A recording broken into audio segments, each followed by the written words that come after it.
परीस, जहां हर्ष ऊपर से नीचे आता है और अरबाज से लाई गई सारी इन्फॉर्मेशन कलेक्ट करता है। जैसे जैसे वो सब कुछ बता देता है, हर्ष के फेस पर गुस्सा उतर आता है। पर तभी अंडरस्को पीछे से ईशा मेहरा की आवाज सुन हर्ष ने पलटकर देखा। उसे देखकर वो बहुत कुछ बोलना चाहता था, पर खुद को काबू कर उसने उसे ऊपर से नीचे तक देखा। पूरे 2 दिन ये लड़की गायब थी, ना इसका फोन लग रहा था ना कोई मैसेज।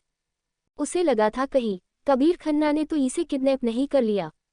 पर आज उसे सामने देखकर वो थोड़ा सा खुश भी था, क्योंकि उसकी ही कंपनी का एक साथ 2 ब्रांड का प्रमोशन करना था, वो भी यही। और उसे ईशा मेहरा से अच्छी तो कोई भी नहीं लग रही थी इन सब के लिए। पर उसकी नज़रें इतने ढीले ढाले कपड़ों पर आकर रुकी थी। उसने आज तक उसे कभी भी नए कपड़े पहने नहीं देखा था, तो आज क्या नया था कि ये लड़की ऐसी यहाँ आ गई थी।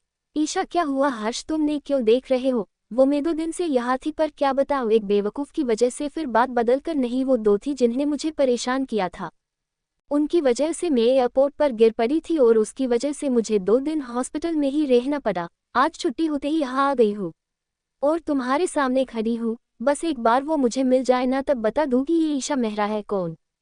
वो अपने गुस्से का घुट पीकर बस बोलकर ही खुद को शांत करती है। वही हर्ष मुंह सिकुड़ कर, अंडरस्को नहीं, कैसे कोई भी तुम्हें परेशान कर सकता है? तुमने कुछ कहा या नहीं अंडरस्को? ईशु, ईशा उसके प्यार से ऐसे नाम से बुलाने से ही पिघल सी गई थी। इस टोन में बात, मतलब इनका क्वालिटी टाइम स्टार्ट होना था। अरबाज और ईशा की मैनेजर भी बाहर चली गई थी रूम के। वही अरबाज सच में सर अंधे ही है। आज तक इस लड़की का असली चेहरा नहीं दिखा इन्हें। मैम को ऐसे किसी और के साथ जेम्स हो रहे थे और खुद क्या बस नैन मटका कर रहे हैं। अच्छा हुआ मैम सच में किसी और को लाइक करे तो मैं सबसे ज़्यादा खुश हो लूँगा। मैं तो कहता हूँ मैम ने ऐसा कुछ करना चाहिए कि इनका दिमाग ठिकाने तो आ जाए, पर मैम दूर चली जाए। गधे को घास खाने की आदत जो लगी है, उन्हें ये गुट क्यों पसंद आएगा? यही सब सोचते हुए ही अरबाज रूम से निकलकर बाहर आ गया था। उसने खुद सोचा था, सच में कल देखा वही सही था। उसने भी देखा था, पर ऐसे दिखाया जैसे उसे कुछ दिखा ही नहीं। उसने अनजान बनते हुए कहा था कि सर वो तो वहाँ मैंने नहीं देखा किसी को भी। आपने कहाँ देखा? मुंबई, खन्ना इंडस्ट्रीज। देवा खन्ना अपने सूट के ऊपर के 2 बटन खोलते हुए ही अंदर आते ही रिसेप्शन पर बैठी लड़की से, क्या हुआ सर, नहीं है क्या? ये लोग सारे इधर उधर ऐसे क्यों जे रहे हैं? कहीं तो बाहर गए हैं। यहाँ चल क्या रहा है? ये कंपनी है या घर जो ये लोग कभी भी बाहर आ जाएंगे? और अंदर भी अपने साइड खड़े बॉडीगार्ड्स की ओर देखकर गेट लॉक कर लो। मयंक और जो बाहर खड़े हैं उन्हें वही रेखने के लिए कहो जो बाहर बक एरिया में होल है। अंदर की ओर जाते हुए इस लड़के ने कंपनी को 1 महीने में ही धर्मशाला बनाकर रख दिया है। ये कोई मूवी सेट नहीं, जब भी मन करे आ जाए। लगता है हमारा फैसला गलत निकल गया इस लड़के को यहाँ बैठाने का। इसकी जगह लड़की को वो चेयर देता तो वो अच्छे से संभालती इसे तो बस एक्टिंग करना ही आता है, बिजनेस तो इसके बस का नहीं है। बिना बताए यही छोड़ गया। आज कितनी इम्पोर्टेंट मीटिंग थी, पर इस लड़के की वजह से आज सब मीटिंग में हमें पीछे रहना पड़ा। वैसे गए कहा है ये साहबजादे, पर उन्हें किसी ने भी जवाब दिया ही नहीं। देते भी कैसे पता हो तब ना। जिसे पता था वो तो खुद कबीर खन्ना के साथ परीस गया हुआ था। खन्ना खुद से, अब सच मुझे कुछ करना होगा। इस लड़के का पता नहीं क्या भरा है उसे एक टीग में। यहाँ बैठकर भी तो देख सकता है ना, सब पर नहीं, इसे तो खुद काम करना है। हमारी कंपनी है भी तो उसी कैटेगरी में, अब उसके खातिर ही तो ये खोली थी। अपना दूसरा बिजनेस पीछे रखा, इसके लिए ये भी काम करके देखा, पर नहीं, कुछ भी असर नहीं हुआ।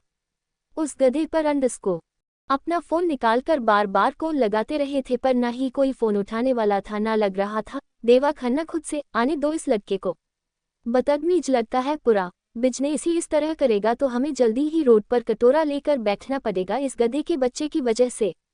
अब रोल विलन का करता है तो क्या सच में मेरी लाइफ का भी विलन बनेगा? दिमाग में सब कुछ दिया पर बिजनेस का ज्ञान नहीं, ये क्यों छोड़ा? भगवान, आपकी पूजा आरती की रात दिन आपने उसका ये सिला दिया। मैंने इसलिए मन्नत नहीं मांगी थी कि ऐसा लड़का दे, आपने तो सपनों पर ही पानी फेर दिया मेरा।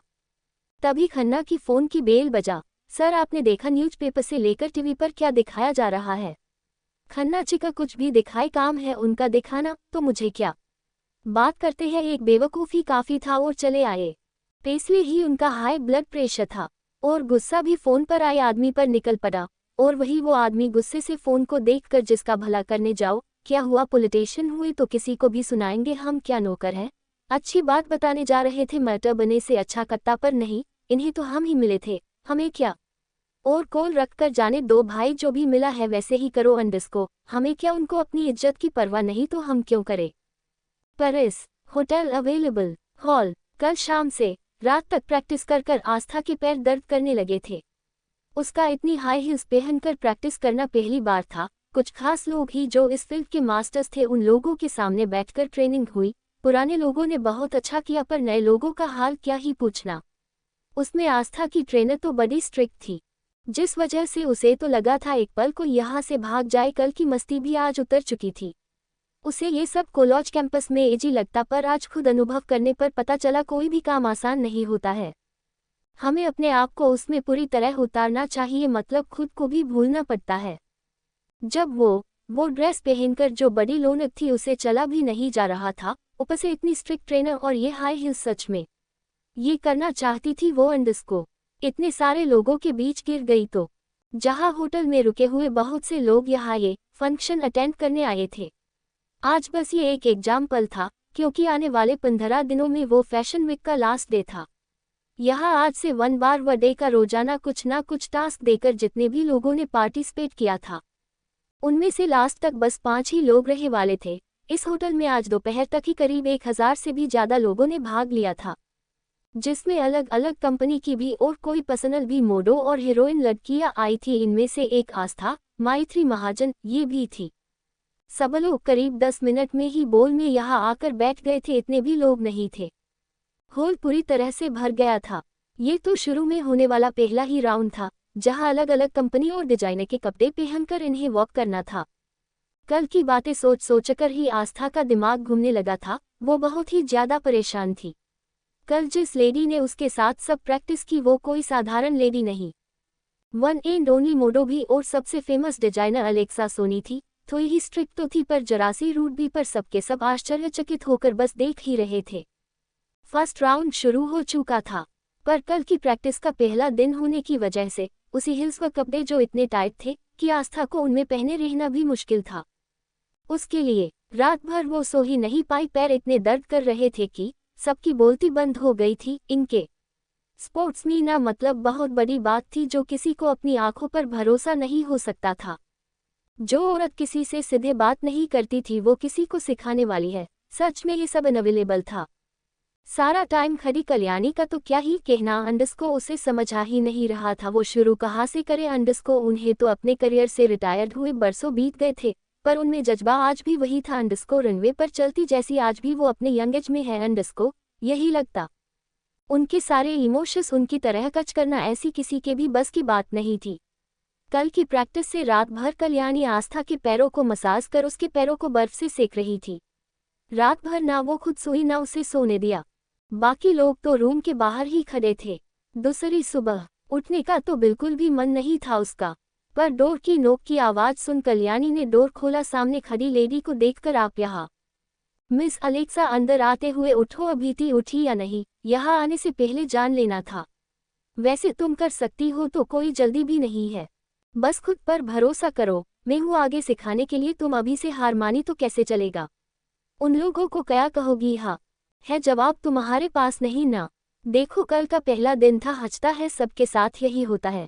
खुद को साबित करना है तो कुछ मन में रखकर करना होगा, ऐसे ही नहीं हमें सब कुछ मिल सकता और उसके लिए प्रयास करने भी पड़ते हैं। और जब तक तुम वो नहीं करोगी, तुम्हें जीत भी कोसों दूर दिखाई देगी। हम जिसे भी शुरू करें भी पॉजिटिव हम कर सकता है। जैसी भी सिचुएशन हमें करना होगा वो हमारा सपना है, जिसे हम जान लगा कर भी पूरा करेंगे।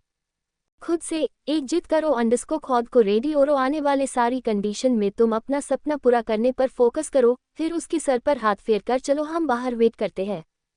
थोड़ी देर में एग्जाम राउंड होगा, इतना कुछ नहीं, बस ट्रेनिंग का हिस्सा है ये। और बाहर चली गई। वही खड़ी कल्याणी, सच में ये इतनी पोलाइट है, पर ऐसे कभी नहीं देखा था। पर हाँ, मॉडलिंग में पया वही हो आज भी। अंडरस्को चलो नहीं तो लेट हो जाएगा। Paris flashback. मिस अलेक्सा के रूम से जाते ही कब से छुपा जेम्स बाहर निकलकर ही, हाय लेडीज, हुआ क्या है? फिर आस्था की ओर देखकर स्माइल कर उसे देखा, जो इतना सा फेस किए बस देख रही थी। एक बार जेम्स ने कल्याणी की ओर देखा तो वो बोल पड़ी, और मिस्टर आप हो कौन जो मुझे बाहर भेजेंगे? वो मैं मैम को छोड़कर कहीं नहीं जाने वाली समझे। तभी आस्था उसकी ओर देखकर, तुम जाओ रेडी होकर आओ, तब तक मैं भी रेडी हो लेती हूँ। अब तो कल्याणी को जाना ही पड़ा, वो कभी जेम्स को तो कभी आस्था को देखकर बाहर निकल जाती है। जेम्स आस्था के पास बैठकर, क्या हुआ?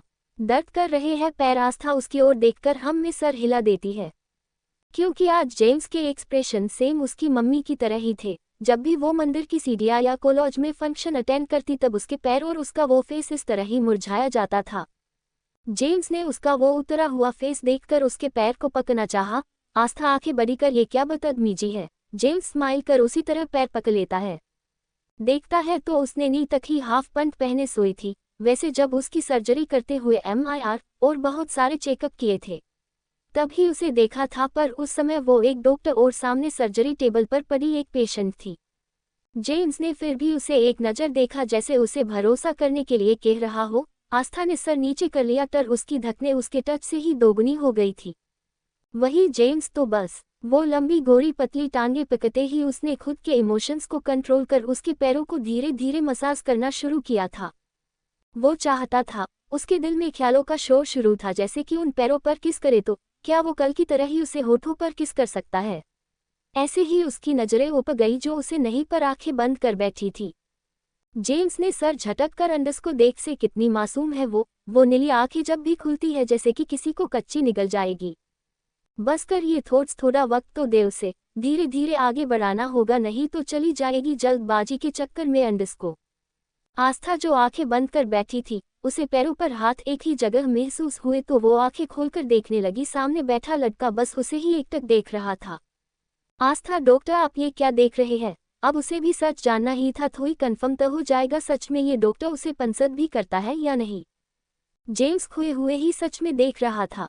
कोई इतना खूबसूरत कैसे हो सकता है? माइत्री को खुशी तो बहुत हुई, पर वो वैसे ही तो। जेम्स, लगता है एक बार किस कर लूं अंडस को। आस्था, तो करो ना, किसका वेट कर रहे हो? ये सुनते ही जेम्स भी आगे बका, थोड़ा सा आस्था के ऊपर झुक गया था। वही आस्था तो ऐसे ही बोल गई थी, उसे नहीं लगा था ये डॉक्टर सच में अंडस को। जेम्स ने एक हाथ बेड पर रखा और दूसरे हाथ से उसे पकड़कर होठों पर होठ रखकर किस करने लगा। दोनों की भी आंखें बंद थी और किस जारी अंडस को। करीब 10 मिनट बाद जेम्स ने आंखें खोलकर उसके आंखों को भी किस कर लिया था। वही आस्था आंखें खोलकर उसे देखते हुए, अब किस कली मुझसे पूछा छुड़ाने का सोचा भी ना, तो देखना, ना तुम्हारे हाथ पैर तोड़ दिया ना, तो मेरा नाम भी मैटर अंडस को। जेम्स, क्या? आस्था, वो आस्था ओबरॉय नहीं अंडस को, समझे? और बताओ तुमने किस क्यों की? जेम्स शोकाड होकर खुद से, इस लड़की का सच में दिमाग का सकूरू ही ढिला है। इसका ऑपरेशन वही कर लेना चाहिए था। 2 बार किस हुई और ये अभी पूछ रही है क्योंकि इतनी भी मासूम नहीं है। जेम्स उसकी ओर देखते हुए उसकी आंखों में आंखें डालकर देखते हुए, मेरी आंखों में देखो आस्था, उसे क्या होगा? मेरी नीली और आपकी काली, इससे क्या होगा? जेम्स खुद से किस ढक्कन से पाला पड़ गया। बस जबान चलती है, इसे प्यार वाला रोमांस भी समझ नहीं आता क्या? अभी तो हाथ पैर तोड़ने की बात कर रही थी, अब क्या हुआ? आस्था, क्या तुम मुझसे प्यार करते हो? डॉक्टर जेम्स स्माइल लिए ही हमें गर्दन हिलाने लगता है। वही कल्याणी की जोर जोर से आवाज सुन। आस्था अपनी ख्यालों की दुनिया से बाहर आकर, वो डॉक्टर चले गए हैं क्या? Present time. कल्याणी इधर उधर देखकर मुंह बनाकर, क्या डॉक्टर? वो स्विमिंग पूल वाला खूबसूरत? आस्था चिका, हाँ वही, और वो सिर्फ मैं बोल सकती हूँ, समझी? हैंडसम है वो, खूबसूरत नहीं पागल। कल्याणी, बड़ा पागल? छोटे पागल से कह रहे हैं मैं पागल? ये खुद तो पागल, मुझे भी बना देगी। ना जाने कब से कौन से ख्यालों में घूम रही थी कि एक पल मुझे भी लगा कहीं ये मुझे किसी ना कर दे। सुबह से रेडी होकर ये अंडस को यही सोच रही थी, मेरे साथ ये सब हो क्या रहा है? सच में वो पागल हो चुकी है। उस डॉक्टर को देखकर पहले तो थोड़ी सी थी, पर अब बहुत ज्यादा हो गई है। सुबह से बस वो डॉक्टर ही दिख रहा है अंडस को, पर वो है कि कौन से कोने में जा घुसा है कि नजर ही नहीं आ रहा है उसकी तो मैं। वही उसके पीछे रहते उन लोगों से, पर वो भी तो नहीं मिले, नहीं तो उनसे पूछ लेती वो कहाँ है। पहली बार अकेला लग रहा है, उसे देखकर तो ही थोड़ा अच्छा फील होता है, पर वो है कि जब जरूरत पड़ रही है वो नहीं मिल रहा। पहले तो सिर्फ देख रहा था, पर कल तो किसी कली और आज देखो गायब ही हो गया है। अंडस को मेरा फायदा उठाकर भाग तो नहीं गया ना ये अंडस को, डॉक्टर अंडस को? ऐसे कई सारे ख्याल उसके दिमाग में चल रहे थे। करीब 10 मिनट बाद अंडस को दोनों भी लड़कियां हॉल में एक कोने में खड़ी थी, बार बार इधर उधर देखकर वो दोनों भी बातें करने लगी थी। वही उनकी कोई भी पहचान के लोग नहीं थे, होते भी कैसे, ये तो महाराष्ट्र से विरपाट गांव से थी, दूसरों को कैसे पहचाने वो खुद को भी जान नहीं पा रही थी। तो यहाँ कैसे किसी और को पहचानती, गांव से बाहर कभी गई थी ही नहीं तो कैसे। वही आस्था को आपने पीछे एक जानी पहचानी आवाज आए, अंडस को ये यहाँ क्या कर रहा है। एक पल में उसे यही सोने की याद आने लगा अंडस को। अरे दौलत या शोहरत या दुआ लोगे तुम, यार मेरे, तू यार मेरे बता दे, मेरी जिंदगी से जाने का क्या लोगे तुम अंडस को, यार तो खुद भी ढूंढ लिए तुम, और मुझसे क्या चाहिए, मेरी जिंदगी से जाने का क्या लोगे तुम, मेरी जिंदगी से जाने का क्या लोगे तुम। हर्ष ओबरॉय, जो मिस अलेक्सा से, ओह आंटी आप यहाँ, पर मैंने कॉल की तो आपने बताया था ना कि आप किसी और को टैनिक दे रही हो, तो कहाँ है आपकी स्टूडेंट जिसे आपने रेडी करवाया है। लगता है उसका जीतना पक्का है अब इस सीजन में, आपके होते हुए उसे हारना बिल्कुल नामुमकिन ही है। इन तीन लोगों की बातें होते हुए वो चलते जा रहे थे। वही पता नहीं क्यों पर आस्था का दिल और दिमाग बस एक ही नाम के बारे में सोच रहे थे, जिसे सेट से निकाल पाना उसके बस से बाहर था। उसकी नजरें ना चाहते उसे तलाश रही थी। कल के इंसिडेंट के बाद दोनों भी मिले ही नहीं अंडस को, जिसे वो सुबह के 7 बजे से देखना चाहती थी। स्विमिंग पूल पर भी बार बार वो उसके ख्यालों में ही जा रही थी, उसको साइड नहीं कर पा रही थी। इन सब में हॉल में खड़ी माइथ्री सामने से आ रहे 3-4 लोगों पर उसका ध्यान था ही नहीं जो उसकी ओर ही आ रहे थे। एक हर्ष ओबरॉय, दूसरी अलेक्सा सोनी, तीसरी ईशा मेहरा, जिसकी आंखें सामने खड़ी लड़की को देखकर ही गुस्से से भर गई। वो क्या कहे क्या नहीं, उसने हर्ष का हाथ खींचकर साइड लेते हुए ही जाती उसके पहले ही, अलेक्सा सोनी तुम एक ही फैमिली से आए हो फिर भी अलग अलग क्यों। हर्ष पता चला ये तुम्हारी अंडस को। वो आगे कुछ बोलती उसके पहले ही कल्याणी, ये उनकी सिस्टर्स है दूर की। यहाँ शोकड होकर हर्ष कभी आस्था को तो कभी कल्याणी को देखता है। जो लड़की बस चुपचाप खड़ी थी, आस्था ने भी क्लियर करने की जहमत नहीं उठाए अंडस को, वो तो बस अलेक्सा सोनी की रिस्पेक्ट में खड़ी थी। हर्ष को दोनों पर भी बहुत गुस्सा आ रहा था। वही मिस अलेक्सा हाँ मैं भी वही कहने वाली थी, ये रही मेरी स्टूडेंट माइथ्री महाजन। अंडस को हर्ष कंफ्यूजिंग फेस बनाकर, सच में ये लड़की को मानना पड़ेगा कंफ्यूजिंग करेक्टर। अब ये नया नाम कहाँ से लेकर आई ये लड़की। डिवोर्स पेपर साइन कर बस 10 दिन हुए हैं कि इसने अपना नामकरण भी कर लिया। वैसे ढूंढा कहाँ से है ये नाम इसने। वही आस्था मुंह बनाकर ये छिपकली, इसके पीछे पीछे उसे 2 दिन पहले का इंसिडेंट याद आ गया था और वो हंसने लगी, ना चाहते हुए भी उसकी हंसी निकल ही गई थी। सब लोग उसे ही देखने लगे थे। हर्ष तो एकटक उसके फेस को ही देख रहा था जो खुलकर हंसने से और भी खूबसूरत लग रही थी। उसकी आंखें आज और चमक रही थी, पर कल की सीन याद आते ही उसके फेस पर जो सॉफ्टनेस आई थी वो एक पल में ही गुस्से में बदल गई थी। ईशा तो गुस्से से दोनों लड़कियों को देख रही थी, वही राकेश और उसकी पूरी टीम हॉल में ही थी। बस गेटअप चेंज कर वो बस आस्था पर ही नजर रखे हुए थे। ईशा फोन निकालकर, ये लड़की हर्ष की रिलेटिव कैसे है, जो भी हो मुझे क्या इस सबक तो सिखाना होगा। ये सब बातें वो उन लोगों से दूर कोने में जाकर रही थी।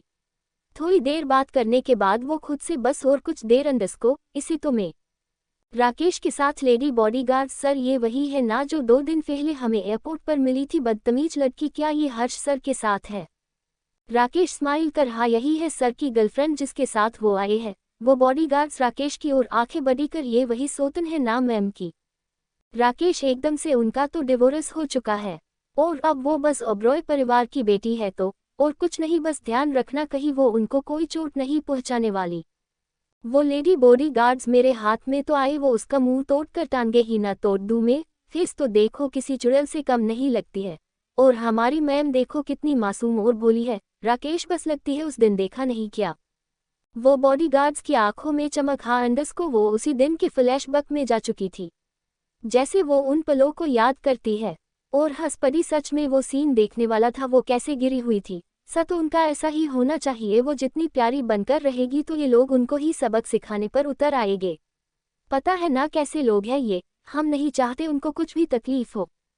परीस, करीब आधे घंटे बाद सब लोग अपने अपनी जगह पर बैठ गए थे। पहला राउंड शुरू हो चुका था और ड्रेसिंग रूम में आस्था सामने चल रहे स्किन पर ही एकटक देख रही थी। यहाँ मोडो लड़कियों के साथ साथ मोडो लड़के भी उतरे थे।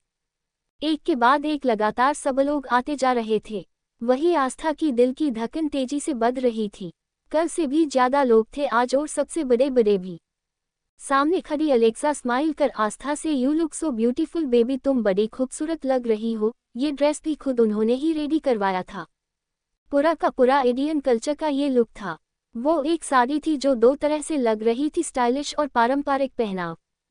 उसका कलर एकदम dark red, blouse full Silvi less और सामने से डिप नेक गला, जिसके सामने से और पीछे से भी वी आकार के साइड में काम किया गया था जो साड़ी के काट पर था। बिल्कुल उसी तरह पूरी साड़ी व्हाइट और गोल्डन रेड मिक्स उसके काट थे जो दिखने में बहुत खूबसूरत लग रहे थे। गले में राजशाही ज्वेलरी जो मोतियों और डायमंड से सजी थी। साड़ी पर भी डायमंड का भी वर्क किया गया था।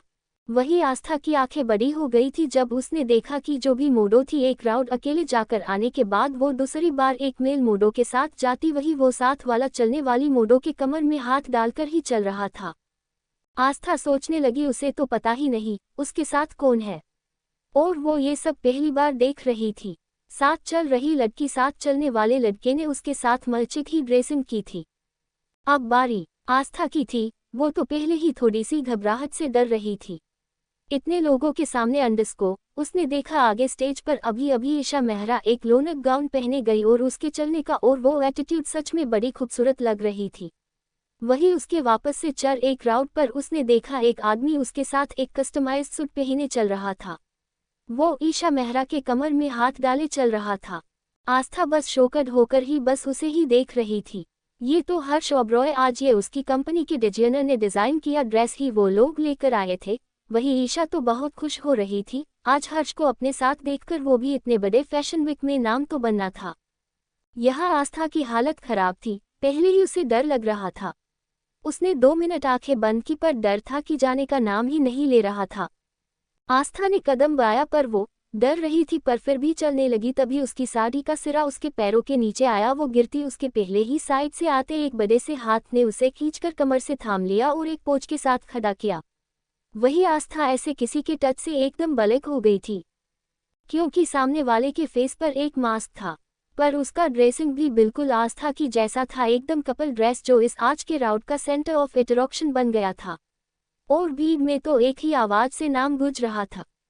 पर आस्था तो अब आगे देखने का छोड़ साथ चल रहे लड़के को देखकर रही थी, जैसे पहचानने की कोशिश कर रही थी। वो उसका हाथ कमर से हटाना तो चाहती थी, पर सामने इतने लोगों को देखकर चुप रही। ये मोडो फेमस मोडो जेएम था, जिसके नाम और नकाब के एक साइड के नाम से सब जानते थे, पर उसका फेस आज तक किसी ने नहीं देखा।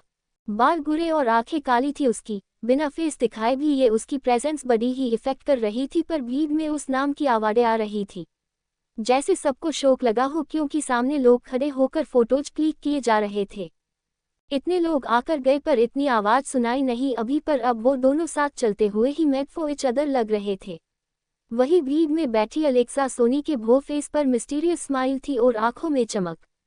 आस्था को कुछ तो लग रहा था, पर क्या वो समझ ही नहीं पा रही थी। उसकी सोचने और समझने की क्षमता जैसे कम हुई हो। और साथ चल रहा आदमी था कि उसकी कमर छूने का नाम नहीं ले रहा था, जिसे और भी चिढ़ हो रही थी। एक पल ऐसा लगा इसे धक्का देकर वही रैंप वॉक से नीचे धकेल दे, पर उसने वो सोचना ही छोड़ दिया, क्योंकि वो ये करेगी सामने वाले लोग उसे ही उठाकर यहाँ से बाहर ना फेंक दे। दोनों भी उस स्टेज से बाहर निकलकर रेस्टरूम की ओर चलने लगे। वही आस्था मुंह बनाकर हाथ कमर से हटाते हुए, ये चिपकू हाथ हटा, नहीं तो देख मैं क्या करती हूँ। ऐसे कहते हुए ही वो गुस्से से उबल रही थी। पहले ही वो गुस्से में थी, सुबह से उस डॉक्टर को देखा नहीं था। वो गुस्से से पहले ही दिमाग खराब है, इसे और खराब मत करो। बाकी का उस हर्ष ओबरॉय और उस ईशा मेहरा ने किया था। उसका फेस बड़ा क्यूट लग रहा था, फुले हुए गाल अंडस्को। वो लड़का आप बड़ी खूबसूरत लग रही है। थैंक यू, आस्था ने रूखे स्वर में कहा, मेरी हेल्प के लिए भी। वो लड़का क्या? आस्था अभी जो कहा वो आवाज बदलकर बोलने से वो उसकी आवाज से समझ ही नहीं पा रही थी। वही वो लड़का क्या? आप मुझे नहीं जानती? अभी सुना नहीं क्या? कितने लोग मेरे नाम से अंडस्को। आस्था उसकी बात काटकर, तो मैं क्या करूं अंडस्को? जो भी हो मुझे तंग मत करो, नहीं तो मैं अंडस्को। वही खड़ा हर्ष भी दोनों के पीछे ही हो लिया, जो उनके पीछे पीछे ही चल रहा था। आस्था हाथ हटाकर अपना हाथ उठाती उसके पहले ही उस लड़के ने एक हाथ से उसकी कमर और दूसरे हाथ से उसे खींचकर करीब कर दीवार से लगा कर दिया। ये एहसास तो पहले भी हुआ था। आस्था आंखें बड़ी कर गौर से सामने वाले लड़के को देखने लगी, तभी उस लड़के ने ऐसे ही कब से घूर रही लड़की के कानों पर किस कर उसे आगे बोलने से रोकने के लिए होठों पर होठ रख दिए। ये टच वो कैसे भूल सकती थी। आंखें खुली और वो बस शॉक्ड एक्सप्रेशन के साथ सामने वाले को ही देख रही थी। वही पीछे से आ रहा हर्ष का खून ही मानो उबलने लगा था। वो आगे आता तब तक दोनों भी साइड के रूम के अंदर थे और बाहर उस डोर पर खड़े पूरी टीम पर उनका भी फेस कवर था। आस्था शौकत से एक हाथ से ही उस लड़के का मास्क निकाल देती है और गुस्से से आप अंडस्को फिर रोती शक्ल बनाकर उसके ही गले लगकर सीने पर मारे जा रही थी। जेम्स बस फेस पर स्माइल लिए ही खड़ा था। वो जो कर रही थी फिर उसे पीछे धकेलकर आप अंडस्को चले कहा गए थे। पता है मैंने कितना आपको ढूंढा और आप हो कि यहाँ। फिर खुद ही सवाल कर अंडस्को क्या आपने सर्जरी करना छोड़ दिया और ये करना स्टार्ट किया है क्या? जेम्स बड़ी सी स्माइल लिए उसी तरह उसे करीब लेकर खड़ा रहा। फिर उसके सर से सर लगाकर मैंने देखा तुम मुझे ढूंढ रही थी पर मैं भी देखना चाहता था तुम क्या सोचती है मेरे लिए। अब तो जवाब मिल गया है। आस्था आंखें बड़ी कर वो कैसे अंडस्को? जेम्स उसके बालों को पीछे से पकड़कर और एक बार किस करते हुए ही अंडस्को। उसकी भी आंखें अपने आप बंद थी और आस्था भी उसका साथ दे रही थी। पर अगले ही पल फिर से अंडस्को। सुबह से जो खालीपन उसे महसूस हो रहा था वो सच में भर गया था। जेम्स उसे 5 मिनट में ही दूर कर क्या चिवगम चबा रही हो यार अंडस्को थोड़े प्यार से भी तो किस कर सकती हो ना।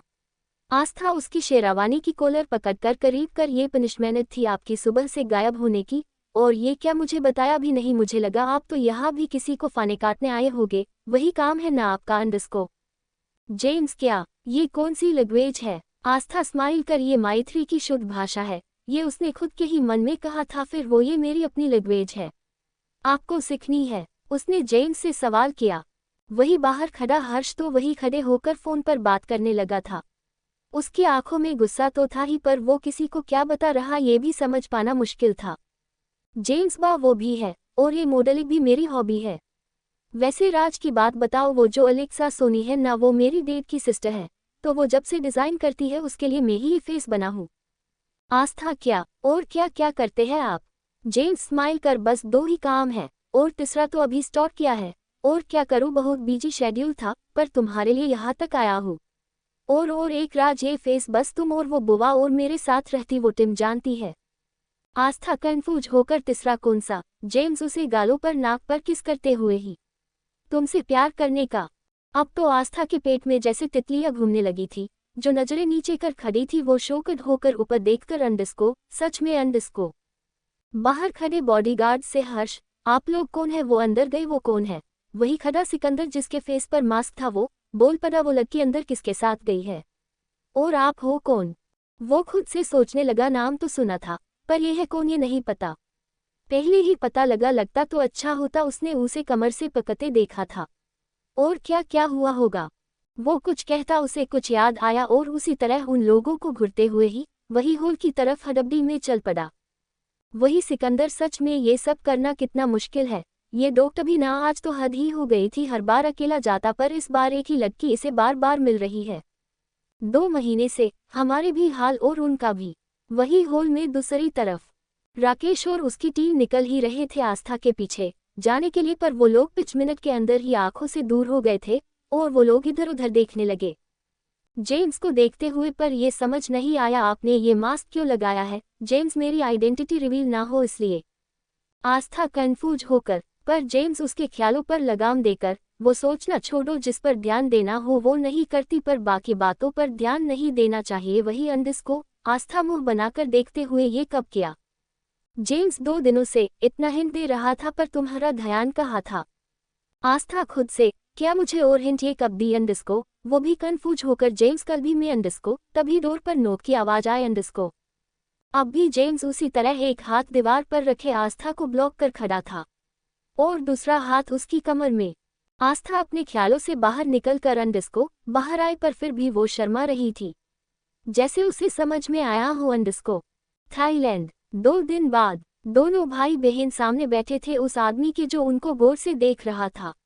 वही साइड में खड़े और 4 लोग जो इन्हें देख रहे थे जैसे कि वो कहीं से बहुत बड़ा अपराध करके आए हो। रूही सर ऊपर कर अंडस्को नानू बस भी करिए ऐसे देखना हम पंसद नहीं है तो कहिए। आज तक हम लोग अपने मोम डेट के साथ भी खुश थे आगे भी रह लेंगे। पहले पता नहीं था पर अब पता चला तो बंदा लगेगा और क्या। वही खड़ी आरोही जी स्माइल कर रही थी अपनी बेटी की बातें सुनकर, जैसे उन्हें पता है उनकी बेटी की ट्रिक जो वो सब पर आजमा कर देखती है। काम बना तो ठीक, नहीं तो जाने दो। वही बैठे 70 साल का आदमी अब बोल पड़ा, बिल्कुल अपनी माँ पर गई है, उसकी जैसी शरारत ही सीख कर आए हैं क्या। जहाँ ये बात 3 लोगों को समझ तो आई, पर वो बाकी लोगों को समझ नहीं आई थी। वही खड़ा रेमसर और रूही कभी एक दूसरे को देखते, कभी अपने नाना को। माधव आगे आकर रूही के बालों में हाथ फेरकर, यही कि आप बिल्कुल हमारी आरू की तरह हो, जो वो बचपन में थी, सबको इसी तरह मनाना उसकी आदत थी। और चुप हो गए। ये थे रूही के मामा, जो उसकी मोम के छोटे भाई थे। आज 30 सालों बाद वो लोग अपनी बहन को देख रहे थे। ऐसे तो सब पता था, पर अपने पापा की बात के आगे वो लोग भी मजबूर थे। रेमसर एकदम से, तो क्या आप नानू हुए तो? पर यहाँ हम आपके डॉक्टर की तरह ही पेश आने वाले हैं। खुद पर जरा भी ध्यान दिया है क्या आपने? इतनी उम्र हो गई है पर थोड़ी भी अंडरस्को। पर चुप हो गया फिर बात को संभाल कर करते हुए। आपको पता है कितनी सीरियस कंडीशन थी आपकी? आपके चक्कर में सबको मोम की मार भी खानी पड़ी है। देखिए मामाजी के गाल कितने रेड हो गए हैं। आपकी इस हिटलर बेटी ने मारा है उन्हें। वही महेश रेड्डी स्माइल कर, हाँ तो बेटी किसकी है? हम भी गुस्सा थे तो वो भी गुस्सा थी। है तो हमारा ही खून ना अंडस्को, जो हमारी तरह ही जिद करेगा। पर अब जिद करने की नहीं, सबके साथ रहने की उम्र बन गई है। और आंखें बंद कर लेट गए। वही सबकी आंखों में आंसू आ गए थे उनकी बात सुनकर। कितना दर्द, अकेलापन था उसमें। आरोही जी फिर एक बार अपने भाई और बहन की ओर गुस्से से देखते हुए, मीनाक्षी तुम भी अंडस्को। पर वो बोल ही नहीं पाई, क्योंकि महेश जी नहीं, आरू बेटा में ही खुद जिम्मेदार था उन सब बातों के लिए। वो तो अपने कामों में व्यस्त थे। मुझे शहर में रहना पसंद नहीं था, इसलिए मैं वहाँ अकेला ही ठीक हूँ। आरोही जी एकदम से, क्या आप वहाँ इतने बड़े घर में अकेले? पापा और ये लोग रहते कहाँ है, काम उनको अकेला छोड़। मीनाक्षी दी आप भी ना। हम दुबई ढेर रहते हैं, मेरे पति का बिजनेस वही सेट है, तो उस जयपुर में बचा ही क्या है दी। सब कुछ वीरान हो गया है। मम्मी के जाने के बाद, आपके ऐसे रूठ कर जाने के बाद, वो भी हार्ट अटैक से चल बसी। उसके बाद अंडस्को वो और कुछ बताती तभी, आरोह जी मुझे सब पता है। सबके सब उनकी तरफ ही देखने लगे थे। आरोही जी सब बताने लगी अंडस्को। मम्मी जब नहीं रही थी तब मैं भी वहाँ आई थी। सुरेखा काकी ने मुझे बताया था मम्मी नहीं रही। हम बस एयरपोर्ट ही पहुँच गए थे कि उनका फोन आया था और हम लोग। फ्लैशबैक 30 साल पहले, जयपुर। आरू बेटा मत जा, बेटी मत जा, ये कहते हुए ही एक औरत पीछे पीछे पागलों की तरह भागी जा रही थी। पर अपने पापा के बोले गए उन शब्दों को याद कर वो अंडस्को लड़की नहीं रुकी। उसने भारी कामों से अपने साथ चल रहे लड़के के हाथों को कसकर पकड़कर ही बाहर निकल गई उस घर से। रोते रोते ही वो जिस कार से घर आई थी उसी में बैठकर निकल गई। पर उसका रोना कम नहीं हुआ था। करीब 40 मिनट बाद एयरपोर्ट से 10 मिनट की दूरी पर ही फोन रिंग करने लगा था। उसने पहले तो काट दिया गुस्से में, पर फिर एक बार बजा उठाया। वो कुछ कहती उससे पहले ही उधर से बोली गई बात सुनकर ही वो शोकड होकर बस सामने देखे जा रही थी। वही विल्सन ने कार वाले को रोककर पूछा अपनी साथ बैठी लड़की से, तो उसके आंखों से बह रहे आंसू और बातें सुनकर ही वो भी सन रह गया था। प्रेजेंट टाइम, वही रूही नोटी अंदाज में वापस, मम्मा आपकी लव स्टोरी तो बड़ी रोमांटिक थी यार। मतलब हिटलर पापा ने शादी के लिए मना कर दिया कि बेटी तो अंडस्को, पर आगे बोल ही नहीं पाई। रेमसन ने उसके मुंह पर हाथ रख दिया था। रूही बिल्कुल ही अलग थी, जो एक बार बोलना शुरू कर दे कि वो बस बकबक करती ही रहती थी। उसे ये भी पता नहीं चलता वो किसी की पोल खोल रही है या और कुछ। महेश जी स्माइल कर, सच ही तो है रिम बेटा, जो भी हो सच्चाई तो वही थी। पर अच्छा हुआ तब हमारी बेटी ने हमारी बात नहीं मानी। बाद में हमें जो पता चला वो हमारे भी सहन शक्ति के बाहर होता और हम खुद अपनी बेटी को नर्क में डाल देते। वो लोग बड़े क्रिमिनल लोग थे, उन पर करीब 50 केस थे। हमने तो घरवाले देखे थे जो बड़ी ही शान से रहते थे, पर बेटा बाहर रहकर क्या सीखा, एक बड़ा नामी क्रिमिनल बन गया। पैसा तो बहुत था, पर हर 2 महीने बाद वो जेल की सलाखों के पीछे रहता था। बाहर आकर फिर वही काम। आज तक उसकी 5 बीवियां हो चुकी है। और खांसने लगे। रूही मुंह बनाकर, हाँ तो मेरे डेट सबसे अच्छे हैं और एक नामी डॉक्टर भी। आपको दिक्कत ही क्या थी? आप समाने हाँ करते तो वो ऐसी नहीं आती आपको छोड़कर यहाँ। और चुप हो गई। ये बात सबको चुभी, पर सच्चाई थी इस बात में। रूही ने सबको उस असलियत से रूबरू करवाया, वो तो बोल गई फलो फलो में, पर सच था। कहते हैं ना, सच कितना भी कड़वा क्यों ना हो, वो सच ही रहता है। उसे एक्सेप्ट करना सीख लेना चाहिए। हर किसी ने यही किया तो जिंदगी मुश्किल नहीं लगेगी। यूं चुटकियों में सुलझ जाएंगे ये रास्ते, बस उसके लिए आपको सच्चाई की राह पर चलना होगा।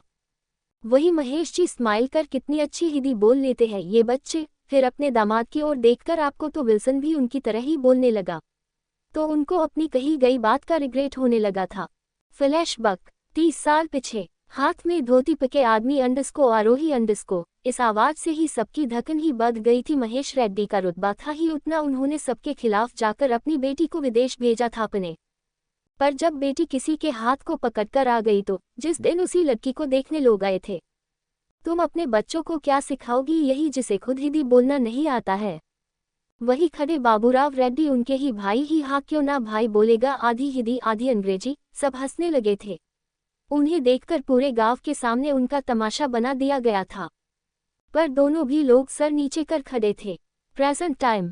वही आरोही जी, क्यों पापा अब नहीं है ना शिकायत आपको? ये सवाल उन्होंने अपने पापा को किया, वो भी स्माइल कर आंखों में आए आंसू साफ कर। अंडस्को सच में जो करती हो वो ठान लेती हो आरू अंडस्को। सबके सब यही बोलते हैं। रूही बीच में ही नहीं नानू, जब हम डेडा के घर जाते हैं ना तब हम इंग्लिश में ही बात करते हैं, और जब यहाँ होते हैं एक साथ तब हम लोग बस हिंदी ही इस्तेमाल करते हैं। दूसरी तरफ हॉल के अंदर जाते ही हर्ष मिसेस अलेक्सा को ढूंढने लगा था। उसके तन बदन में जैसे आग लगी थी। उसी त्वेष में आकर उसने ओब्रॉय मेंशन में फोन लगा दिया था। 2 रीत जाने के बाद ही फोन उठा जो आहुति ओब्रॉय ने उठाया था। हर्ष गुस्से से, दादी आपने उस लड़की यहाँ किस लिए भेजा है? दादी ना समझ का नाटक करते हुए ही, क्यों हुआ क्या है? और तुम दुबई से वहाँ पेरिस में क्या करने गए हो, ये बताओ पहले। हर्ष आप मुझसे पूछ रही है? दादी बेड से नीचे उतरकर खड़ी होते हुए। क्यों, जब तुम बाहर रहते हो पिछले 4 महीने से तो यही होता आ रहा है। जो खुद उस रिश्ते को भूल गया था वो अब ऐसी बातें कर रहा है, वो भी रिश्ता टूटने के बाद। बड़ी बुरी बात है हर्ष। हमने उस लड़की को तुमसे शादी करने के लिए चुना था, पर तुमने कितना रिश्ता निभाया ये हमने देखा है। तो तुम कुछ ना ही बोलो तो बेहतर होगा। ये तो ये, और एक बात हर्ष, वो तुम्हारी बीवी नहीं है, बस हमारी पोती है, तो उससे 2 फीट दूर ही रहना समझे। जो खुद कितने दिनों तक नई नवेली दुल्हन को छोड़कर किसी और के पास चला गया था, अब तू कह रहा उसकी मर्जी उसकी जिंदगी है, वो कैसी भी जिए। हर्ष दादी वो यहाँ किसी अंडस्को। दादी एकदम से पता है हमें, तेरी बताने की जरूरत नहीं है, ये बात हम 2 महीनों से जानते हैं। हर्ष दादी आप फिर भी ये सब अंडस्को। आहूत स्माइल करते हुए ही, हाँ हम चाहते हैं वो अपनी जिंदगी कैसी ऐसी जिएगी, तेरी तरह उस भी तो किसी का साथ चाहिए है ना। बाकी तुम छोड़ वो सब, तू भी गया है ना उस ईशा मेहरा के साथ, तुझ जैसे लड़के को भी वही अच्छी लगती है। पेरिस। वही रूम के अंदर अब भी आस्था निकलने का प्रयास कर रही थी, पर निकल ही नहीं पा रही थी। वैसे ये काम माइत्री के लिए आसान था, पर वो भी जेम्स की बाहों में गर्माहट महसूस कर रही थी और जाना भी नहीं चाहती थी। जेम्स ने उसी तरह उसे गर्दन पर किस करते करते ही आंखों में देखते हुए ही उठा लिया और उसे उठाकर और सोफे की तरफ जाकर बैठ गया। आस्था अब भी उसकी गोद में थी और किस भी शुरू थी। वही बाहर खड़ा सिकंदर 2 बार डोर बजाया और चुप हो गया था, क्योंकि जेम्स की आदत थी 1 ही या 2 में ही वो इल्स या रिप्लाई करता था, पर आज ऐसा कुछ नहीं हुआ। अंडस्को मतलब उनके सर अब बिजी थे, वो भी लड़की को पटाने के लिए। आज ये पहली बार ये लोग ऐसे रूम की बाहर खड़े थे जिसके अंदर काम किया रोमांस चल रहा था।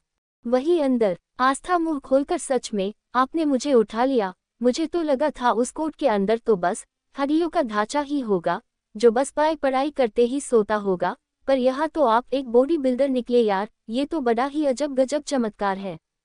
जेम्स आंखें सिकुड़ कर, क्यों देखना है क्या, या उस दिन मन नहीं भरा देखते हुए, तो चलो आज सामने दिखा देते हैं। और एक आंख मारकर ऊपर से शेरवानी निकालने लगा था। आस्था आंखें बड़ी कर, एक डॉक्टर ये छिछोरी हरकतें अच्छी नहीं लगती है। जेम्स मुंह बनाकर, तो कैसी लगती है, तुम ही बता दो मुझे, मैं वो सब भी कर लूँगा। अगर तुम्हें पसंद हो तो सब कर सकता हूँ, क्यों देखना है। आस्था उसकी गोद से उतरते नहीं जेम्स से कमर से पकड़कर, अब तो देर हो चुकी है। आस्था उसे रोकने के लिए मुंह पीछे करने लगी, पर जेम्स स्माइल कर, प्यार करने से अच्छा जबरदस्ती किस करने में मजा है जान, जो आज मैं करने वाला हूँ। तो आस्था मुंह सिकुड़ कर, मैं कौन सी ना कह रही हूँ जो आप जबरदस्ती करेंगे। वही उसकी इस सीधी बात से ही जेम्स शौकत था। पहले थोड़ी प्यार की तो बातें हो जाए, ये क्या बिर बार मुँह कर स्वाद लेने आ जाते हैं आप। आपने सुबह से क्या कड़वा खाया था? जेम्स को बातों की टोकरी में उलझाकर आस्था ने उसे धक्का दिया और डोर खोलकर स्माइल करते हुए ही बाहर भाग गई। मुंबई। आहुति जी फोन पर जोर जोर से बात कर रही थी। उनकी आवाज सुनकर रमेश ओबरॉय ने उठकर समय देखा तो रात के 3 बजे थे। और ये किसके साथ बातें कर रही है, वो भी इतनी रात को? फिर थोड़ी बहुत बातें सुनकर पता तो लगा था। अब वो चुप होकर करीब 10 मिनट के बाद फोन कट हुआ था। आहाई जी पलटकर वही बेड पर बैठकर, इस लड़के का पता ही नहीं चलता, ये लड़का चाहता क्या है साहब? वही रमेश ओबरॉय, क्या बात है आप अंडस्को? आहुति जी बाहर वालों को तो बहुत सबक सिखाया है हमने, पर अब हालत देखिए, घर के ही बेटे को समझा नहीं पा रहे हैं। वो बेवकूफ लड़के की वजह से हमने एक भोली लड़की की जिंदगी खराब कर दी है। अब वो आगे बढ़ना चाहती है, समझना चाहती, कुछ खुद करना चाहती है, तो ये लड़का अब उसके पीछे पड़ा है। जब वो बाहर निकल गई तब, जब घर में होते थी तो इसे मतलब नहीं था। रमेश ओबरॉय, क्यों आप इतना गुस्सा करती हो? जाने दो, अब हमने ठीक तो कर दिया है ना। आहुति, और कैसे साहब? उसे वहां विदेश भेजा पर उसके ही पीछे ये बेवकूफ भी चला गया है। इसे जरूरत क्या थी? माना उसका काम था, पर यह भी बात दिमाग में बिठा लेनी चाहिए ना अंडस्को। जब कोई हमारे पास होता है तब तो कदर नहीं थी, और जब वो आगे कदम बढ़ा रही है तो उसे पीछे खींचना चाहता है। उसका कहना है वो किसी और के साथ नहीं होनी चाहिए, पर साहब उसने ही कभी उसे समझा नहीं, तो अब पेपर साइन करने के बाद उसकी कुछ भी बातें करने और बोलने की। रमेश ओबरॉय, बस अभी सो जाइए, वहाँ विश्व ने टीम भेजी है, वो लोग देख लेंगे। और हाँ, वो लड़की दिखती उतनी भोली नहीं है, समझिए आप, वो पहली की तरह नहीं है, अब कुछ तो अलग है उसमें। वो कुछ सोचते हुए कहने लगे थे। परीस दूसरी तरफ हर्ष कॉल रखने के बाद हॉल से बात करते हुए ही बाहर आया था। उसने कॉल रखी ही थी कि उसकी नजरें सामने पड़ी तो उसकी आंखें हैरानी से बड़ी हो गई थी। सामने आस्था कबीर खन्ना की बाहों में बस आंखें बंद कर खड़ी थी। उसने आंखें खोली तो सामने कबीर खन्ना को देखकर उसके फेस स्माइल के साथ और भी कई सारे भाव थे। इसे कौन नहीं जानता था? फेमस विलन नाम से जाने जाने वाला एक्टर कबीर खन्ना। वो तो बस पहली बार आस्था को एकटक देखता ही रहा। वो नीली आंखें, गुलाबी होठ जो एकदम लाल पड़ गए थे, बाल भी थोड़े से इधर उधर हो गए थे, उसकी पतली कमर और हाथ से पकड़कर रखा था। अब तो हर्ष की मानो गुस्से की ज्वाला धधक उठी थी। ये तो उसका सबसे बड़ा दुश्मन था। पहले कबीर खन्ना से उसने ईशा मेहरा को उसे जलाने के लिए ही गर्लफ्रेंड बनाया था, पर यहाँ तो वो उसकी एक्स वेव के साथ, मतलब जो लोग अंदर गए थे वो ये कबीर खन्ना था। पर इसे फेस कवर करने की जरूरत क्या थी? हर्ष ने एक फोटो ऐसी ही जल्दी से क्लिक की। वही बाजू में खड़े सिकंदर और उसकी टीम भी हैरान थी। अंदर से बाहर आता जेम्स भी कम हैरान परेशान नहीं था। उसने फेस कवर कर बाहर कदम रखा तो सामने ये सीन देखकर तो उसे जैसे झटका लगा था। अब और कंफ्यूज होने की बारी हर्ष की थी। अंदर से तो कोई और निकला, जो दोनों कुछ देर पहले किसकी थी तो अंडस्को बाहर किसी और की बाहों में ये लड़की एक साथ 2 लड़कों के साथ। अंडस्को चल क्या रहा है यहाँ? अंडस्को मेरे साथ शादी। जेम्स ने सिकंदर की ओर देखा तो उसने बताया जो भी हुआ। तभी जेम्स ने खांसने की आवाज की तो आस्था की नजरें उस पर गई और वो झट से बिजू होकर, ओ सर सॉरी, वो मैंने देखा नहीं था। क्या आप मुझे आपका ऑटोग्राफ या एक फोटो देख सकते हो? अंडस्को सच में आपकी एक्टिंग देखना मुझे बहुत पसंद है। वही कबीर के फेस पर स्माइल आ गई थी। उसने बस हाँ में सर हिलाया। वही खड़ा सिकंदर, सर कहीं ये भी तो मैम को पसंद तो नहीं करते ना? उनकी नजरें देखिए आपने, वैसे भी मैम है ही इतनी प्यारी कि उनसे किसी को भी प्यार हो जाए। अंडस्को अब जेम्स के दिमाग की बत्ती जली। उसने किसी के ऊपर भी ध्यान नहीं दिया और आस्था का हाथ पकड़कर वही हॉल की तरफ ले जाने लगा। वही कबीर के साथ साथ और वह आखिर सारे लोग शौकत थे और आस्था थी कि स्माइल ही किए जा रही थी। वो तो बस अपने हाथ को पकड़कर चल रहे जेम्स को भी देख रही थी। जेम्स ये चल क्या रहा था?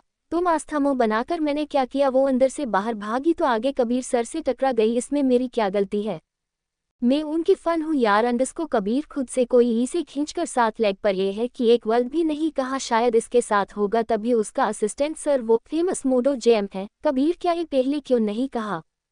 वो असिस्टेंट सर कैसे कहता? आप तो वहाँ बिजी थे ना अंडस्को। तभी कबीर की नजरें भी हंसते हुए ही हर्ष ओबरॉय पर पड़ी जो उसे ही गुस्से से घूर रहा था। अब कबीर अपने टाई को ठीक करते हुए अंडस्को, ओह मिस्टर हर्ष ओबरॉय, आप यहाँ पर ये क्या? इतनी खूबसूरत बीवी को छोड़ किसी और के साथ मजे मार रहे हैं अंडस्को हो? हर्ष गुस्से से अंडस्को, फिर नीचे सर कर ऊपर देखते हुए, वैसे आपको भी बड़ा मजाक आता है ना किसी और की चीजों पर अंडस्को? पर इसी बीच कबीर ये तुम कह रहे हो अंडस्को? हर्ष ओबरॉय जिसने खुद किसी को किसी और से छीना हो। वैसे भी मुझे कोई गम नहीं, उसके जाने के बाद ही पता चला अंडस्को वो किसी के भी काबिल ही नहीं है। उसे तो बस अंडस्को पर अपनी बात बीच में ही अधूरी छोड़कर अंडरस्को खुद पता करो अंडरस्को। फिर उसके कानों के पास जाकर पता चला है ओबरॉय इंडस्ट्रीज किसी और को हैंडओवर कर दी गई है। ये भी अच्छी बात है, पर तुम्हें कुछ भी फर्क नहीं पड़ेगा, खुद का भी इतना बड़ा बिजनेस जो खड़ा कर रखा है, पावर पैसा तो कमा लिए पर प्यार की असली पहचान करने अंडरस्को भूल गए। हर्ष एकदम से चुप करो बकवास, तुम वो मेरी बीवी है। कबीर स्माइल कर अंडरस्को एक्स वाइफ हर्ष ओबरॉय आपका तो डिवोर्स भी हो चुका है और उन्हें देखकर तो लग रहा है वो किसी और के साथ खुश है। आगे जा रही आस्था चुपचाप बार बार जेम्स की ओर देखते हुए ही चल रही थी। अंडरस्को इसे ही पता चल रहा था दोनों में जरूर कुछ ना कुछ होगा, वैसे भी तुमसे भी बेहतर मिला है उसे।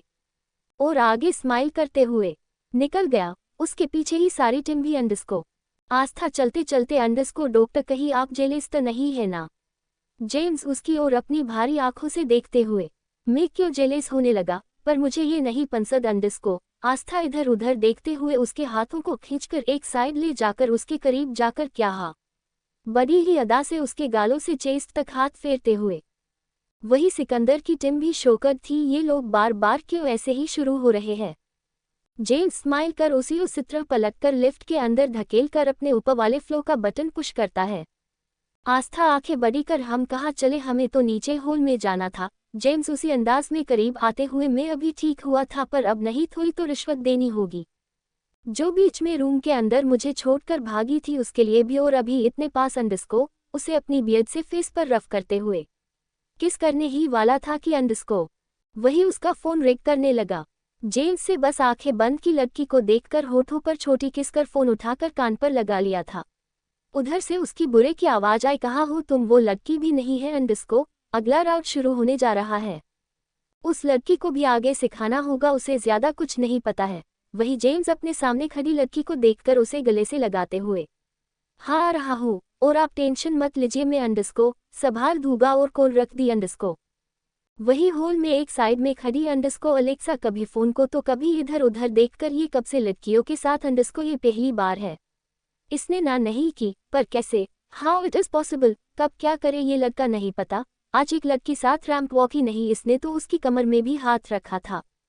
सच में ये लड़का मुझे झटके देकर ही कहीं दिल की बीमारी से मार ना डाले। ये तो गजब ही हो गया है। और हैरान परेशान भी ये भाई और भाभी को बताओ क्या कि इसे लड़की से एलर्जी नहीं है, अब ये तो लड़कियों के साथ। अंडरस्को पर खुद से पहले खुद तो पता लगा लूँ ये सब हो क्या रहा है। वैसे भी ये लोग बातों से ज्यादा रियलिटी पर भरोसा करते हैं, फिर खुद से यार ऐसे भी नहीं कर सकते, इसका तो ये सीक्रेट है ना, नहीं तो इसके बाद ये लड़का अंडरस्को मेरे कपड़ों का प्रमोशन ही नहीं करेगा और इससे इस लड़के की असलियत भी सामने आ जाएगी। ऐसे डॉक्टर की भेस में तो पूरा लल्लू लगता है, पर इस मॉडल लुक में तो पूरा का लुक ही चेंज हो जाता है। सच में किसी ने सोचा भी नहीं होगा ये लड़का ये वही है जो एकदम सिंपल सा डॉक्टर जेम्स होगा। और स्माइल करने लगी, वैसे भी आज तक हमारी पहचान भी सामने कहाँ आए हैं। हम लोग करीब 10 साल से इस फैशन वीक को अटेंड करते हैं, पर बस पेरिस में ही, दूसरे देशों में नहीं, इस डर से कहीं हमारा राजपा खुल जाए। यहाँ तक तो वो आ सकता है, पर और बाकी जगह जाने के लिए उसे जर्मन सरकार से बहुत सारी फॉर्मेलिटीज करनी पड़ती है और ये बार बार आसान नहीं होता है। कबीर खुद से ये जाता हुआ लड़का तो जैसे, पर खुद से वो इतना भी ये नहीं है, पर हाँ उसकी बॉडी टर्गवेज तो ऐसी ही है। उसे कहा इतना टाइम होगा, वो तो अपने किसी केस को लेकर बैठ गए होगा, पर इसका पता लगाना होगा ये था कौन जो उसे लेकर गया है। शायद उसकी जान पहचान का भी होगा, पर उसे असिस्टेंट की बात याद आ गई थी। उसने कहा कि वो वर्ल्ड फेमस मोडो जेएम है और फिर अपने गेस्ट चेयर की ओर बढ़ गया था। उसे किसी का कॉल आने की वजह से वो आ नहीं पाया था, इसलिए उसने वो रैंप वॉक भी नहीं देखा था। लिफ्ट से दोनों भी रिटर्न नीचे के फ्लोर पर आते हुए भी एक दूसरे के साथ खड़े थे, क्योंकि जेम्स सीरियस होकर उसे सब कुछ समझा रहा था और आस्था उसे गौर से देख रही थी और बीच बीच में उसे तंग करने के लिए उसकी ओर इतने प्यार से देखती कि जेम्स का खुद को संभाल पाना मुश्किल हो रहा था। उसे ऐसे लग रहा था कि इस शरारती लड़की को अभी यहीं से उठाकर ले जाए और प्यार करे। अंडरस्को जेम्स के ख्यालों से अनजान आस्था को तो उसे चिढ़ाने में मजा आ रहा था। जो बार बार वो सीरियस होकर बातें करता तो बहुत हैंडसम लग रहा था, जिसे देखकर उसे और भी रोमांटिक होना का दिल कर रहा था। वो सोचने लगी जब यही हाथ सर्जरी कर रहे होगे या अपना काम करते होगे तो कितना हैंडसम लगता होगा ये डॉक्टर। आस्था अपने ही ख्यालों में खोई सोच रही थी। कौन कहता है डॉक्टर बस सर्जरी करते होगी जिन्हें पाई के अलावा कुछ नहीं आता, ऊपर से देखकर ही जज करते हैं। पेरिस जहां एक तरफ दोनों भी लिफ्ट में ही थे, वहीं सिकंदर के फोन पर मैसेज मिला। वो उसे देखकर इतना हड़बड़ी में टॉप फ्लोर की ओर भाग गया था। ये एक स्पेशल मैसेज था। सिकंदर ने फोन लगाया तो जेम्स की कॉल कनेक्ट नहीं हो पा रही थी। दोनों भी लिफ्ट से निकल गए और सिकंदर जो सीढ़ियों से ऊपर के फ्लोर था, वही हॉल में अपनी बुआ से बात करने के बाद जेम्स आस्था को लेकर ही रूम की ओर बढ़ गया। बुआ, सच में आज मुझे चक्कर क्या? दिल का दौरा सच में पने वाला है। ये लड़का झटके एक के बाद एक देते जा रहा है। उस लड़की का साथ तो देखो, ऐसा पद है कि ये इसकी रैंप वॉक पार्टनर नहीं, लाइफ पार्टनर हो। वो सोच ही रही थी कि अंडस्को पता नहीं क्यों पर लाइट्स चली गई और वो बीच में ही रुक गया था। ये दोनों भी अभी अपने रूम में ही थे। दोनों का रूम एक ही था, बस चेंजिंग रूम अलग। चेंज करने के लिए जाने से पहले ही जेम्स ने आस्था को रूम में एंटर करते ही डोर से सटाकर खड़ा कर उसकी आंखों में देखा हुए ही, तुम उसे क्यों ऐसे देख रही थी? आस्था, वो मैं अंडस्को उनसे गलती से टकरा गई थी। आपको देखते देख उनसे जाकर टकरा गई। अंडस्को उनकी बहुत बड़ी फन हूँ तो फिर आंखों में चमक लिए आप जेलेस हो और आपने मुझे ऐसे क्यों खिंचा? मुझे अंडस्को कुछ कहती।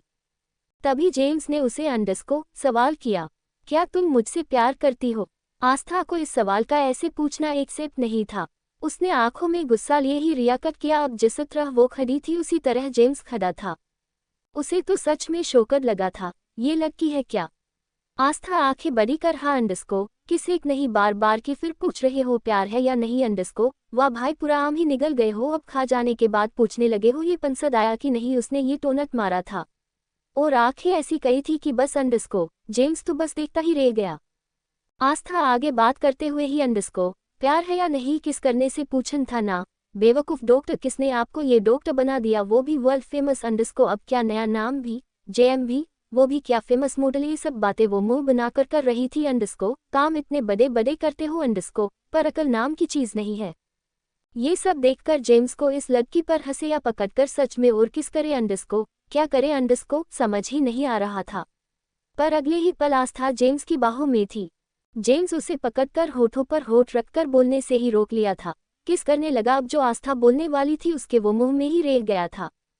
आस्था उसे ऐसे करने से और गुस्से से उसे पीछे धकेलने लगी। जेम्स पर कहा कम था, पूरे 10 मिनट बाद सांस लेने के लिए छोड़ा यार, बस पूछ रहा था।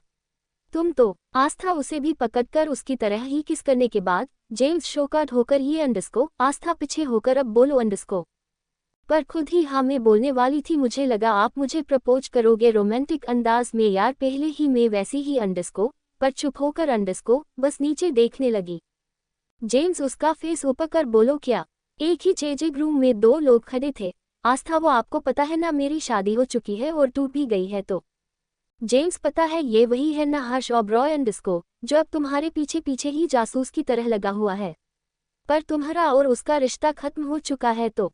क्या अंडस्को, पर 2 मिनट का पोज लेकर कहीं तुम उसे प्यार तो नहीं करती ना? अब आस्था खुद से, अंडस्को इसे क्या बताओ, मैं आस्था नहीं माइत्री महाजन हूँ, मैं क्यों उसे प्यार करने लगी? ऐसे पति को तो मैं मार ही ना डालूं अंडस्को। हाथ पैर तोड़कर, जैसे कॉलेज के लड़के की हालत की थी, जो एक से प्यार और दूसरी को डंप करने आते थे। उनसे जाकर पूछो ये माइत्री है क्या चीज? उसकी ये सारी बातें तो खुद से हो रही थी। पर वो मेरा कहा मेरी हमशक्ल का पति है, मुझे क्या कहा भी जाए मुंह मारे अंडस्को। तब उसे जेम्स की आवाज आई, तुम सच में कही अंडस्को? आस्था एकदम से, नहीं नहीं मैं तो आपसे प्यार करती ती अंडस्को हूँ। अब स्माइल करने की बारी जेम्स की थी। उसको अपनी ही बातों में उलझाए उसके दिल की बात पहले उसने जान ली अंडस्को, और यह आस्था का दिल तो जोर से धक रहा था। वो कभी ऊपर तो कभी नीचे देखती, और आप अंडस्को, जेम्स में नहीं करता तो मेरी इतनी बड़ी सीक्रेट बात तुम्हें नहीं पता होती। ये सुनते ही मानो उसके दिल में जैसे तितलियों ने डांस शुरू कर दिया था वो अंडस्को। अब तो माइत्री ने उसके सीने में फेस छुपा लिया था अंडस्को, उसे खुद पर ही यकीन नहीं हो रहा था अंडस्को। पर खुद से डर भी लग रहा था अंडस्को, ये उसकी बॉडी थोड़ी ना थी ये तो अंडस्को। तभी जेम्स का फोन रिंग हुआ। उसने देखा तो फोन की स्क्रीन पर सिकंदर का नाम था। कॉल उठाकर उसने हम कहा तो उधर की बातें सुनकर वो एकदम क्या, पर कैसे ब्रो अंडस्को, अब करना क्या है? सिकंदर आप कहाँ हैं? जेम्स, मैं तो चेंजिंग रूम में हूँ। सिकंदर, वहाँ आप क्या कर रहे हैं? पर फिर अंडस्को आपके साथ और कौन है? जेम्स, वो अंडस्को। सिकंदर, सर कहीं वो मैम तो नहीं ना? जेम्स, हम वही है। सिकंदर, आपको पता है ना अब क्या करना होगा? जेम्स स्माइल कर कोई बात नहीं, वैसे भी आज नहीं तो कल उसे पता होना ही था सिकंदर पर सर उनकी जान को भी खतरा हो सकता है। हमें पता लगा है नीचे फ्लोर पर पूरे के पूरे वही लोग हैं। हमें नहीं पता उन्हें कैसे पता लगा। जेम्स कोई बात नहीं, बहुत दिन हो गए हैं, हाथ साफ नहीं किया है। वो सिंपल लाइफ और सर्जरी कर कर के ही बोर हो गया हूँ। तो चलो आज कुछ तूफानी भी कर लेते हैं। और फोन काट कर जल्दी में आस्था कन्फ्यूज होकर उसे देखती है। जेम्स अपने कपड़े निकालकर आस्था दूर होकर ये सब क्या है? आप ये मैं कह रही हूँ, अगर टच भी किया ना किस ठीक थी पर ये क्या आप तो ये सब शादी के बाद अंडस्को। जेम्स स्माइल कर या ऑफ कोर्स बेबी ये तभी होगा पर अंडस्को। अभी ये बताओ फाइटिंग जानती हो? आस्था फिर कंफ्यूज होकर अब किसे मारना है? फिर खुद ही मुंह पर हाथ रखकर कहीं आप मारने की सुपारी भी तो नहीं लेते हो। पर आज ही आपके कहा दो ही काम है। जेम्स उसके मुंह पर हाथ रखकर बस करो, कहाँ से कहाँ चली गई तुम्हारी सोच। वो बाहर बहुत बड़ी पलटन आई है, डॉक्टर को मारने, मार नहीं तो साथ ले जाएगी उनके साथ अंडस्को। आस्था और साथ ले जाकर क्या करने वाले हैं? जेम्स एकदम रुक कर, मुझे लगता है सबसे पहले मैं तुम्हारी ही खोपड़ी खोलकर देख ही ले इसमें क्या क्या है। इतनी बुद्ध बातें कैसी करती हो? आस्था सर को हाथ लगाकर उंगली दिखाकर, क्या आपको पता है मैं कराटे में ब्लैक बेल्ट हूँ और ताइक्वांडो में भी मास्टर, आपको पता भी नहीं चलेगा अंडस्को। जेम्स उसे ऊपर से नीचे तक देख, गुड गर्ल ये बड़ी अच्छी बात है, बाकी मैं हूँ पर शादी में कर लोगी क्या? आस्था स्माइल कर, हाँ क्यों नहीं, ऐसी कोई बात नहीं जो माइथ्री महाजन को नहीं आए अंडस्को। जेम्स उसे देखकर, क्या ये अंडस्को? फिर उसे, हाँ ये तुम्हारा आज का नाम है ना? वही आस्था खुद से गधी कही कि अंडस्को खुद की पोल खोलने लगी ही बेवकूफ लड़की, और चुप हो गई। सामने जेम्स की बॉडी आज उसने इतनी ध्यान देकर देखने लगी थी, उसकी नजरें तो जैसी चिपक गई थी उसकी बॉडी से। जेम्स ने जब उसे ऐसे देखा तो स्माइल कर, अब टाइम नहीं है नहीं तो अंडस्को। आस्था मुंह बनाकर, नहीं मैंने देखी है, बहुत बार देखी। जेम्स एक आबरो रेस कर जैसे पूछ रहा हो कब? आस्था सर इधर उधर कर, वो उस दिन पूल में अंडस्को। जेम्स ने अपनी बग से वो सेफ्टी भी ड्रेस निकाल ली थी जो उसके साथ हमेशा होती है, दिखने में वो आमसी ही थी पर पलटकर देखने पर आस्था की भी आंखें बड़ी हो गई थी। वो ये तो आपकी बनियान है ना? जेम्स क्या? आस्था ये ऐसे कैसी हो गई है? ऐसी मतलब? जेम्स बस करो ये, फिर खुद से इसकी जैसी ही बातें करने लगा हूं मैं। चलो तुम। आस्था यार, पर ये इतनी महंगी शेरवानी ऐसे छोड़कर जाने वाले हो आप? जेम्स आंखें सिकुड़ कर, तो क्या जान से भी ज्यादा इसकी कीमत है? आस्था तो ये मैंने सुना करीब 50 लाख का ड्रेस है ये। जेम्स माथे पर हाथ रखकर, सच में किस लड़की से पाला पड़ा है? किसी गांव की आए लड़की की तरह बातें करती है ये अंडस्को। अरे यार उसे रखो। जो आस्था उसका हाथ छोड़कर उठाने गई थी पर जेम्स ने उसे उठाने से रोक लिया था। मैं तुम्हें इससे भी अच्छी और 10 लेकर दूंगा अगर तुम्हें पसंद हो तो। आस्था मुंह बनाकर, मुझे क्यों, ये आपके लिए ही ले रही हूँ। सच में हम कभी शादी करेंगे तो आपको यही पहनना होगा क्योंकि आप इसमें बड़े हॉट लगते हो। जेम्स जो जल्दी जल्दी बाहर जाने का दूसरा रास्ता ढूंढ रहा था वो एकदम से रुक गया और आस्था को करीब कर, तुम क्या मेरे साथ सच में फिर ये मुझे पहनने को दोगी? उसे खुशी तो बहुत हुई थी, ऐसा लग रहा था सच में ये लड़की उसे पागल ही कर देने वाली है। आज के ही दिन में इतने शौक, अंडस्को प्यार भी शादी भी, और इसने तो शादी की ड्रेस भी तय कर ली है। यह सिचुएशन क्या है? सच में आज भी इसके अंदर बचपना है। आस्था, अरे अपने तो मास्क क्यों नहीं पहना है? हम कैसे जाएंगे बाहर? हाँ अंडस्को। जेम्स अब की ना दिमाग वाली बात, जब सोचा ये पूरी पागल है तभी ऐसी बात करती है कि सारी होशियारी इसी में भरी है। उसे आज भी वो दिन याद था, खूबसूरत डॉक्टर अंडस्को। उसे रात में जब भी वो याद करता, वो फेस, वो बोलती आंखें जो एकदम नशीली नीली आंखें। अंडस्को बस सामने वाले को घायल ही कर दे, पर ये नहीं पता था इसका दिमाग इतना टेढ़ा है जो इतनी टेढ़ी बातें भी सोच सकता है। हॉल में दूसरी तरफ हर्ष को भी ये खबर लग गई थी, कई सारे लोग यहाँ आए हुए हैं। कौन है, कहाँ से आए हैं, कुछ नहीं पता अंडस्को। पर ये नहीं पता किसके लिए, क्योंकि आज यहाँ सबसे बड़े बड़े लोग ही थे। तभी हॉल में किसी गोली से फायरिंग कर दी। अब सारे लोग इधर उधर भागने लगे। वही सिकंदर की टीम के लोग भी फैल गए थे और भी लोग इनमें शामिल हुए थे, कुछ ओबरॉय और कुछ खन्ना के भी। अंडस्को सिकंदर कान में लगे, बल्यूट्यूब से ही सर क्या आप निकल गए हैं? आपको बस ऊपर के 14 फ्लोर पर जाना होगा। तभी उसे आस्था की आवाज आई जो उछल कर, वो देखो 2 लोग जो हाथ में गन लिए आ रहे हैं। उन लोगों ने इनको अभी देखा भी नहीं था कि वो लोग पलटकर देखने लगे। जेम्स खुद से ये लड़की भी ना सिकंदर सर ये अंडरस्को जेम्स 2 मिनट पर वो एक को मारता उससे पहले ही पूंछ से आदमी को जोर से किक कर आस्था ने टर्न लेकर उसके सामने वाले को भी नीचे गिरा दिया था। जेम्स मुंह खोले, ये कौन कहेगा कि इसकी अभी अभी सर्जरी हुई थी। आस्था उसकी ओर पलटकर मुंह बंद करो और पीछे देखो पहले। सिकंदर सर क्या हुआ, आप चुप क्यों हैं? जेम्स दूसरे को पंच कर चेस्ट पर लात मार कर, वो आपकी मैम है ना, वो मुझसे भी बड़ी फाइटर है, उसने 2 को मारा। सिकंदर क्या, फिर स्माइल कर तो ठीक है, ऑल द बेस्ट सर, 1 से भले 2। और सामने देखते हुए ही कॉल काट दिए अंडरस्को। अब सच में उसे फिक्र नहीं थी।